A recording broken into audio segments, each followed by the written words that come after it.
আপনারা তো ওল খেয়েছেন, ওল কিভাবে কোথায় কেমন ভর্তা করে জানি না, কিন্তু আমার শাশুড়ি আজকে ওলটা এইভাবে ভর্তা করেছিল, খুবই খেতে টেস্ট হয়েছিল। তারপরে ওলটাকে কষ এড়িয়ে নিয়েছিল, ওলটা খেতেও ভালো আবার কষও লাগছিল না। এই তো চলেন দেখি। আসসালামু আলাইকুম everyone, welcome to my video. ওল সিদ্ধ করে নিচ্ছে ফার্স্টে আমার শাশুড়ি, তারপরে এখানে সরিষা আর শুকনো মরিচ নিয়েছে, এটাকে শুকনো মরিচকে ভালোভাবে ভেজে নেবে। এই তো শুকনো মরিচগুলো একটু তেলের উপর দিয়ে ভালোভাবে ভেজে নিচ্ছে। তারপর আমি এদিকে মরিচটা ভালো করে ভেজে নিচ্ছি, এদিকে ওলটা পরিষ্কার করে ভাতটা বসিয়ে দিয়েছি রাইস কুকারে একটা তেনা দিয়ে ওখানে বেঁধে দিয়ে দিলাম ভাতের ভিতরে, তাহলে ভাতটা কালো হবে না। এদিকে মরিচটা ভাজা শেষ। এদিকে আমি সবজি রান্না করব চিকেন দিয়ে, তো চিকেনটাকে ভালোভাবে হলুদ লবণ দিয়ে উপর থেকে ভালোভাবে নাড়াচাড়া করে পেঁয়াজ মরিচ দিয়ে আর একটু ভালো করে ভেজে নিচ্ছি। ভালো করে তেলের উপর চিকেনের সঙ্গে আমি হলুদ লবণ আর শুকনো মরিচের গুঁড়া দিয়ে ভেজে দিলাম। এই তো পরিষ্কার করে রাখা সবজিগুলো আমি এখানে দিয়ে দিলাম। এখানে ছিল অনেক ধরনের সবজি, ছোট ছোট করে পিস করে কাটা ছিল। এবার আমি সবজিগুলোকেও এর সঙ্গে ভালোভাবে ভেজে নিব। ভেজে নেওয়া মানে কষিয়ে নিব। এই তো ভালোভাবে এপাশ ওপাশ করে নাড়াচাড়া করে এই তো আমি এটাকে একটু ঢেকে একটু সিদ্ধ করে নিব। এটার সঙ্গে আমি বেশি কিছু অ্যাড করব না, শুধু হচ্ছে এখানে আদা বাটা, একটু রসুন বাটা আর একটু জিরা বাটা পরিমাণ মতো দিয়ে আর একটু ভালোভাবে নাড়াচাড়া করে নিব, কষিয়ে নিব ভালোভাবে। এই তো তারপরে কষিয়ে নিয়ে এই তো লেগে গিয়েছিল, আমি একটু ভালোভাবে দেখছেন তেলটা ভেসে এসছে, ভালোভাবে কষিয়ে নিচ্ছি। তারপরে এই তো পরিমাণ মতো পানি অ্যাড করে দিব, এটা হতে থাক ভালোভাবে। এই তো পরিমাণ মতো পানি দিয়ে এদিকে হচ্ছে ভাতটা হতে দিয়েছিলাম, ভাতটা দেখবো। দেখেন এই তো ভাতটা দেখেন আমার, কারণ আমি ওলটাকে ভালোভাবে সিদ্ধ করে নিয়েছিলাম, কেটে পরিষ্কার করে ওলটাকে সিদ্ধ করে নিয়েছিলাম।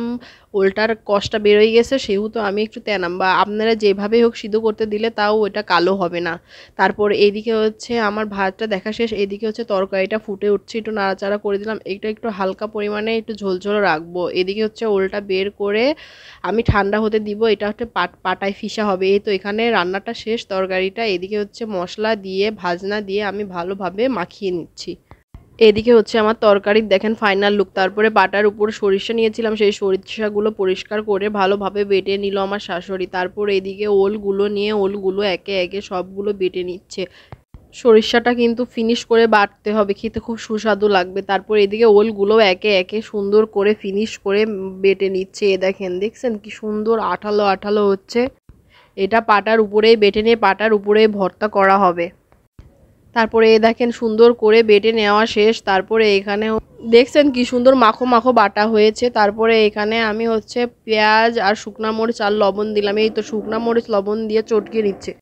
এই তো সুন্দরভাবে এই তো চটকিয়ে মরিচগুলোকে ভেঙে নিচ্ছে ভালোভাবে, তাহলে ঝালটা বেরোয় আসবে, ভালো লাগবে খেতে ভর্তার সঙ্গে। তারপরে এই দেখেন সবগুলো করা শেষ, লবণ দিয়ে ভালোভাবে চটকিয়ে নিচ্ছে।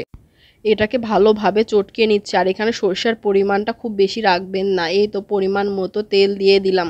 এখানে সরিষার তেলটাও খুব বেশি পরিমাণে ইউজ করবেন, আর যেহেতু সরিষা আছে, যেহেতু এখানে আমার পরিমাণ ভর্তাটা যেমন সেমন হিসাবে তেল নেওয়া হয়েছে। তারপরে ভর্তাগুলো এক জায়গায় করে নিয়ে দেখেন এভাবে ভর্তাগুলো মিশিয়ে নিচ্ছে। দেখেন ভালোভাবে মশলাগুলো যেগুলো চটকালো সব কিছুই ভালোভাবে মিশিয়ে ভর্তা করে নিচ্ছে। এভাবে যে শিলপাটায় ভর্তা করা যায় কি টেস্ট, দেখেন ভর্তাটা হয়ে গেছে। আর ভর্তাটা খাওয়ার সময় যে এত টেস্ট হয়েছে, আর হচ্ছে সরিষা বাটাটা কিন্তু বেশি দিলে কিন্তু খেতে ভালো লাগবে না। আমি সরিষা দেখাইছি কিন্তু পরিমাণটা কম নিয়েছিলাম।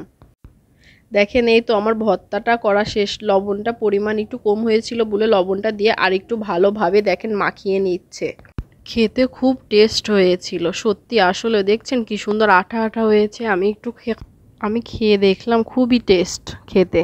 তারপর আমি ভাত নিয়ে খেয়ে নিলাম। কিছুটা গরম ভাত আমি শিল পাটাতে নিয়ে এর সঙ্গে মিশিয়ে খেয়ে নিলাম। খেতে যে কি সুস্বাদু লেগেছে। আপনারা কারা কারা এভাবে ভর্তা করে শিল পাটায় খান কমেন্টে জানাবেন।